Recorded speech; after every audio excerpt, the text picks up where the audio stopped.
Friends, आज की इस वीडियो के अंदर हम लोग बात करने वाले हैं हेलिकल पाथ के बारे में। देखिए फ्रेंड्स, पिछली वीडियो के अंदर हम लोगों ने देखा था कि कैसे कोई चार्ज पार्टिकल अगर किसी भी मैग्नेटिक फील्ड के अंदर, कांस्टेंट मैग्नेटिक फील्ड के अंदर घुसता है 90 डिग्री के एंगल के साथ, यानी कि मैग्नेटिक फील्ड और चार्ज पार्टिकल की वेलोसिटी दोनों 90 डिग्री में हो, आपस में घुसता है, और जैसे ही घुसता है उसका जो मोशन है वो सर्कुलर मोशन हो जाता है, यानी कि वो एक सर्कुलर पाथ के अंदर चक्कर लगाने लगता है। और उसी के बेस पे हमने कुछ फैक्टर्स डिफाइन किए थे, जिसमें उस चार्ज पार्टिकल की वेलोसिटी थी, टाइम पीरियड था कि कितने टाइम में वो सर्कल पूरा कर रहा है, साथ ही फ्रीक्वेंसी थी, काइनेटिक एनर्जी थी, वेलोसिटी थी, रेडियस, बाकी सारी चीज़ थी, मतलब सारे के सारे फैक्टर्स थे। ठीक है, ये चीज़ हम लोगों ने बिल्कुल एक सिंपल केस के लिए पढ़ी थी, और हम लोगों ने देखा था कि 90 डिग्री होने पर ये एक सर्कुलर पाथ में मोशन करने लगता है। अब ज़रूरी थोड़ी है कि हर बार कोई भी चार्ज पार्टिकल अंदर घुसे, यानी कि मैग्नेटिक फील्ड के अंदर घुसे, और वो मैग्नेटिक फील्ड के साथ 90 डिग्री का एंगल ही बनाए।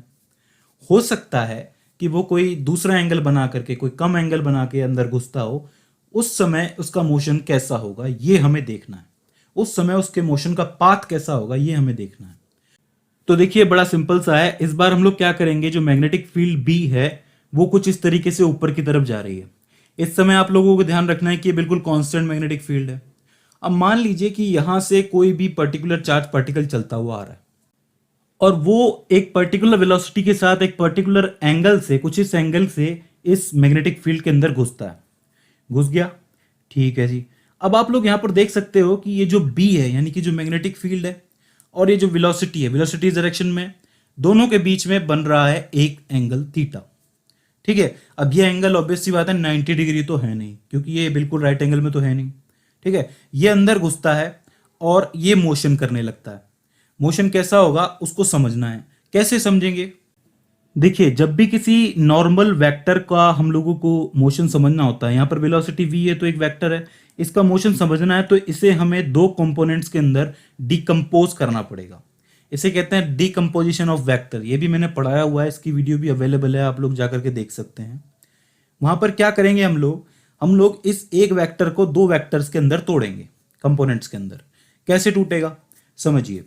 देखिए, ये मैग्नेटिक फील्ड बी है जो कि कुछ इस डायरेक्शन के अंदर है। अगर मैं थोड़ी देर के लिए मान लूं कि ये चार्ज पार्टिकल इसके परपेंडिकुलर जाएगा, तो उस वक्त इसकी डायरेक्शन क्या होगी? कुछ ये वाली डायरेक्शन होगी।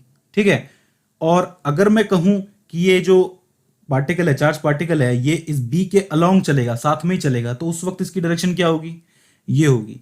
तो इसका मतलब इसका एक वेक्टर तो परपेंडिकुलरली टूटेगा, यानी कि इस डायरेक्शन में जाएगा, जिसको आप लोग कहोगे v sin थीटा।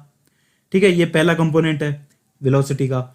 इसी तरीके से जो दूसरा कंपोनेंट बनेगा वो अलोंग द मैग्नेटिक फील्ड बनेगा, यानी कि इस डायरेक्शन में, यानी कि v cos theta. Sine theta cos theta क्यों लिखते हैं हम लोग? देखिए, साइन थीटा यानी कि दोनों के बीच का एंगल 90 डिग्री, और साइन 90 की वैल्यू होगी 1, यानी कि चार्ज पार्टिकल पे लगने वाला फोर्स मैक्सिमम होगा। वहीं cos थीटा, जब मैग्नेटिक फील्ड और वेलोसिटी ऑफ द पार्टिकल दोनों एक ही डायरेक्शन में जा रहे हैं, दोनों के बीच का एंगल 0 डिग्री। अब cos 0 की वैल्यू 0 होती है, यानी कि उस वक्त चार्ज पार्टिकल पे कोई फोर्स लागू नहीं होगा। समझ गए आप लोग? ठीक है, तो दो कंपोनेंट्स में हम लोगों ने इसको तोड़ दिया। अब देखिए, बड़ा गौर से समझिए इस कंसेप्ट को। ये जो साइन 90 वाला, यानी कि v90 वाला जो फैक्टर है, ये इसको कुछ इस तरफ ले जाएगा, मतलब ये सर्कल बनाने की कोशिश करेगा। आपको पता है जब ये दोनों 90 डिग्री के अंदर होंगे तो कौन सा पाथ बनता है? सर्कुलर पाथ ही तो बनता है ना। पिछली वीडियो में हम लोग पढ़ चुके हैं, क्योंकि यहाँ पर मैग्नेटिक फील्ड और वेलोसिटी दोनों 90 डिग्री में है, तो इस वक्त ये सर्कल ही बनाएगा। ठीक है, वहीं ये जो दूसरा कंपोनेंट है, ये इसको यहाँ पर इस मैग्नेटिक फील्ड की डायरेक्शन के अंदर मोशन कराएगा। मतलब ये सर्कुलर पाथ बनाता हुआ लीनियर मोशन कर रहा है। राइट, तो इसका मतलब इसका मोशन कुछ इस तरीके से आगे बढ़ेगा। सर्कल बनाता हुआ ये आगे बढ़ रहा है, अब फिर ये दोबारा गया, फिर इसने सर्कल बनाया, फिर इस तरीके से आगे बढ़ता गया। तो ये जो पाथ आपके सामने बन के आ रहा है, इस पाथ को कहते हैं हेलिकल पाथ। एक्चुअली ये हेलिक्स से आया है। हेलिक्स की जो आकृति होती है, जिस तरीके का उसका शेप होता है, उससे निकल के आया हेलिकल पाथ, जहां पर एक कंपोनेंट इसको सर्कुलर मोशन करवा रहा है, यानी कि सर्कल में घुमा रहा है, और दूसरा इसको बिल्कुल मैग्नेटिक फील्ड के अलोंग लेके जा रहा है। तो ये सर्कल करता हुआ आगे बढ़ रहा है। अब देखिए, चूंकि ये सर्कल करता हुआ आगे बढ़ रहा है, यानी कि सर्कुलर मोशन में आगे बढ़ रहा है, सर्कल बनाता हुआ, लीनियर भी है, ये सर्कल है, तो इसका मतलब इसकी कुछ ना कुछ रेडियस होगी, जो कि आप लोग इस डायग्राम में देख सकते हो। राइट, ये रेडियस, इसकी वेलोसिटी, इसकी काइनेटिक एनर्जी, ये सब कुछ हम लोग सीख चुके हैं पिछले लेक्चर के अंदर, जहाँ पे हम लोगों ने पर्टिकुलरली एक एक फैक्टर को डिफाइन किया था और कैलकुलेट किया था।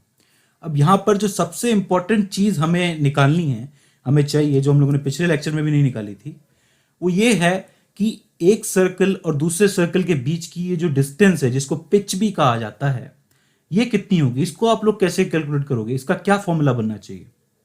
तो देखिए बहुत सिंपल सी बात है, अगर आप गौर से देखोगे, चूंकि ये आगे बढ़ रहा है, अब आगे बढ़ रहा है तो किसी न किसी वेलोसिटी से बढ़ रहा होगा, और इस वक्त इसकी जो वेलोसिटी है आप लोग देख सकते हो क्या है, v cos थीटा है, ठीक है।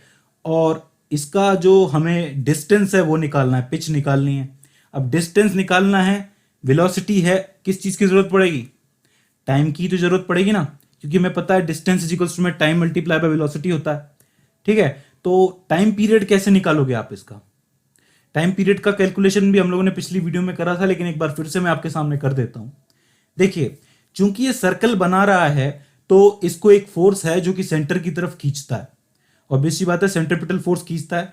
कैसे खींचता है, मैं आपसे फिर एक बार रिक्वेस्ट करूंगा कि आप वो वीडियो देख लीजिए जाकर के, क्योंकि ये सेंटर की तरफ खींचता है तभी ये सर्कल में बना रहता है, ठीक है। उस सेंट्रीपिटल फोर्स की जो वैल्यू होती है वो mv²/r होती है, और इसके ऊपर जो फोर्स काम कर रहा है वो कौन सा फोर्स है, मैग्नेटिक फोर्स है, जिसकी वैल्यू होती है QVB sin थीटा, ठीक है। तो यहां पर भी हम लोग वही करेंगे, QVB sin theta is equals to में mv²/r, जहां पर जो वेलोसिटी होगी, ये जो वेलोसिटी मैग्नेटिक फोर्स की वेलोसिटी, मैग्नेटिक फोर्स कौन सी डायरेक्शन में है, v sin थीटा की डायरेक्शन में है कि नहीं है, राइट।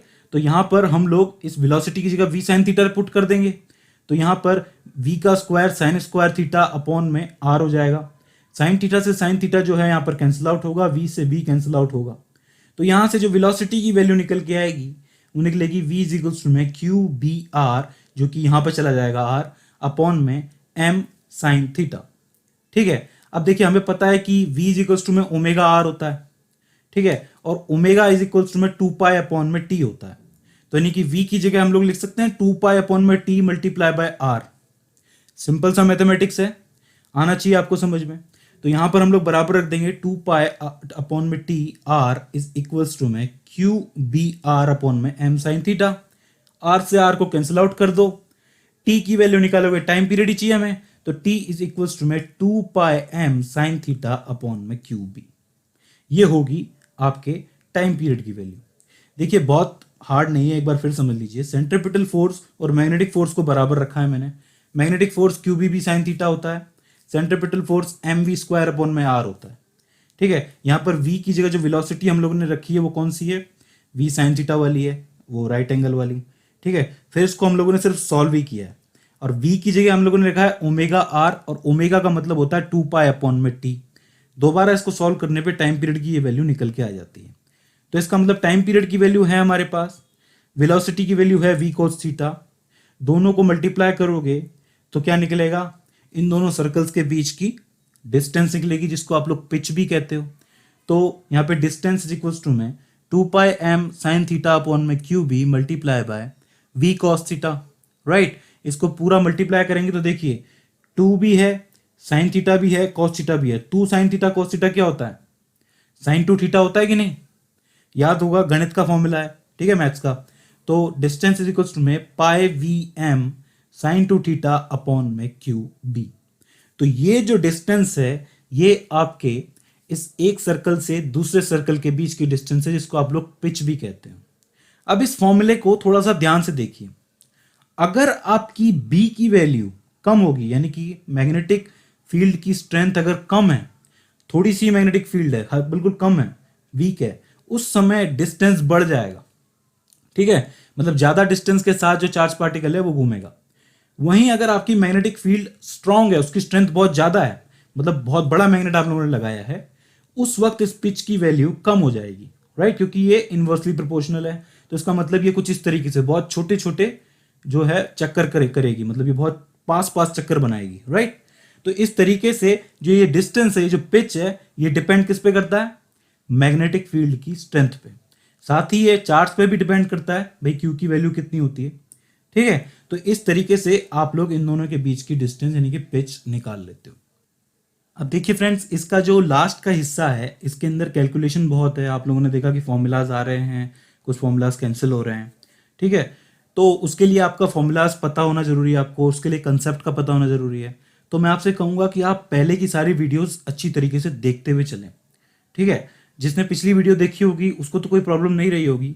इसके बाद भी इसको समझने में आपको कोई दिक्कत आ रही है, कोई कहीं जगह पे आपको क्वेरी लगती है, कोई क्वेश्चन लगता है, या फिर हमसे कोई गलती होती हुई नजर आ रही है आपको, तो प्लीज़ आप हमें कमेंट सेक्शन के जरिए बताएं। तो फ्रेंड्स, आज की इस वीडियो के अंदर बस इतना ही। सी यू इन द नेक्स्ट।